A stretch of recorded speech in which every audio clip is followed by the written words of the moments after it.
Hi friends, வாங்க வணக்கம். இன்றைக்கி வந்து பார்த்தீங்கன்னா நான் குலோப் ஜாமுன் தான் செய்ய போகிறேன். ஏற்கனவே குலோப் ஜாமுன் போட்டிருக்கேன். சரிங்களா? எப்படி உருண்டை பிடிக்கணும், எப்படி போடணும்னு சொல்லிட்டு இப்போ எப்படி பிசையலான்னு பார்த்துக்கலாம் வாங்க. பாருங்கள் ஃப்ரெண்ட்ஸ், இப்போது மாவு கொட்டிட்டேன். இப்போ வந்து ஒரு 1/4 கப்பு அளவுக்கு நம்ம பால் ஊற்றி மிக்ஸ் பண்ணணும். அதுக்கு வந்து நான் பால் எடுத்து வச்சுருக்கேன். சரிங்களா? ஸோ நான் 1/4 கப் அளவுக்கு இதில் யூஸ் பண்ண போகிறேன். அதை கொஞ்சம் கொஞ்சமாக தெளித்து பேசிங்க. ஒரு ஸ்பூன் நெய் ஆட் பண்ணிக்கோங்க. அவ்வளோதான் ஃப்ரெண்ட்ஸ், மாவு பேசுகிற வேலை. சிம்பிள் விஷயம் தான் ஃப்ரெண்ட்ஸ், செஞ்சு பாருங்கள். இப்போ பார்த்தீங்கன்னா ஃப்ரெண்ட்ஸ், நம்ம வந்துட்டு மாவு பிசைஞ்சோம் இல்லைங்களா? மாவு பிசைஞ்சிட்டு நான் வந்து ரவுண்டு பிடிச்சி வச்சிட்டேன் ஃப்ரெண்ட்ஸ். சரிங்களா? பாருங்கள், இந்த மாவு வந்து இப்படி தொட்டால் அப்படி உள்ளே போயிட்டு வரணும். சரிங்களா? ஸோ இந்த மாதிரி பதத்தில் நம்ம பிசைஞ்சிக்கணும். அந்த 1/4 கப்பு பால் கரெக்டாக இருக்கும். அதை விட ஒரு ஸ்பூன் அப்படி வேணும்னா போட்டுங்க ஃப்ரெண்ட்ஸ். இதான் கரெக்டான அலவன்ஸ். இப்போ வந்துட்டு சர்க்கரை பாகு ரெடியாக இருக்குது. ஆயிலை வந்து ஹீட் பண்ணிவிட்டு நம்ம போட்டு எடுக்கிறத பார்க்கலாம் ஃப்ரெண்ட்ஸ். வாங்க. இது ரொம்ப ஈஸியாக இருக்கும். உங்களுக்கு நான் சொல்கிற முறையிலே நீங்கள் ஃபாலோ பண்ணுங்கள். கண்டிப்பாக சூப்பராக வரும் ஃப்ரெண்ட்ஸ். ஹாய் ஃப்ரெண்ட்ஸ், இப்போ வந்து பார்த்தீங்கன்னா ஆயில் வந்து ஹீட் ஆகணும். ஹீட் வந்துட்டு ரொம்ப ஆகக்கூடாது, மீடியமாக ஹீட் ஆகணும். ரொம்ப ஹைலேயும் வந்து ஹீட் பண்ணக்கூடாது. மீடியமான ஸ்லோக்கும் அந்த மீடியத்துக்கும் கொஞ்சம் நடுவில் வச்சு குக் பண்ணுங்கள்.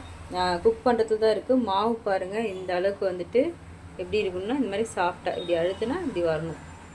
சரிங்களா? ஸோ இந்த அளவுக்கு சாஃப்டாக இருக்கும். நான் சொன்ன மாதிரி 1/4 கப் மாவு பால் எடுத்திங்கன்னா கண்டிப்பாக கரெக்டாக இருக்கும் ஃப்ரெண்ட்ஸ். வாங்க இப்போ நம்ம ஆட் பண்ணிக்கலாம். சரிங்களா? இது வந்துட்டு நம்மளுக்கு வந்து இப்போது குக் ஆகி வரட்டும். வெயிட் பண்ணுவோம் ஃப்ரெண்ட்ஸ். ஓகேங்களா? உங்களுக்கு எவ்வளோ தேவை திட்டமாக போட்டு பொரிச்சு எடுத்துக்கோங்க ஃப்ரெண்ட்ஸ். பாருங்கள் ஃப்ரெண்ட்ஸ், இப்போ வந்து பார்த்தீங்கன்னா நம்மளுடைய குலோப் ஜாமுன் மட்டும் பார்த்தீங்கன்னா நல்லா கோல்டன் ப்ரௌனாக வந்துடுச்சு. சர்க்கரை பாகு நான் சைடு ரெடியாக ஹீட் பண்ணிட்டேன். ஹீட் பண்ணி கொதித்து ஏலக்காய் தூள் ஒரு சிட்டிக்கு போட்டு ரெடி பண்ணி வச்சுருக்கேன் சர்க்கரை பாகு. சரிங்களா? ஸோ இப்போ இதை எடுத்து அப்படியே சுட போட்டுருங்க. இந்த ஹீட்டுக்கு அந்த ஹீட்டு நம்ம கரெக்டாக இருக்கும். பாருங்கள், சூப்பராக வந்திருக்கு. உடையில எதுவுமே ஆகலை. நான் சொன்ன அலவன்ஸில் கண்டிப்பாக பேசிச்சிங்கன்னா கரெக்டாக இருக்கும் ஃப்ரெண்ட்ஸ். திரும்ப ஒரு டைம் சொல்கிறேன். ஒரு ஸ்பூன் நெய், 1/4 கப் பால், அந்த மிக்சடு போட்டு பிசைஞ்சிட்டு சாஃப்டாக பிசைச்சிக்கோங்க ஃப்ரெண்ட்ஸ். வேணுமா தான் ஒரு ஸ்பூன் பால் ஆட் பண்ணிக்கோங்க. அவ்வளோதான்.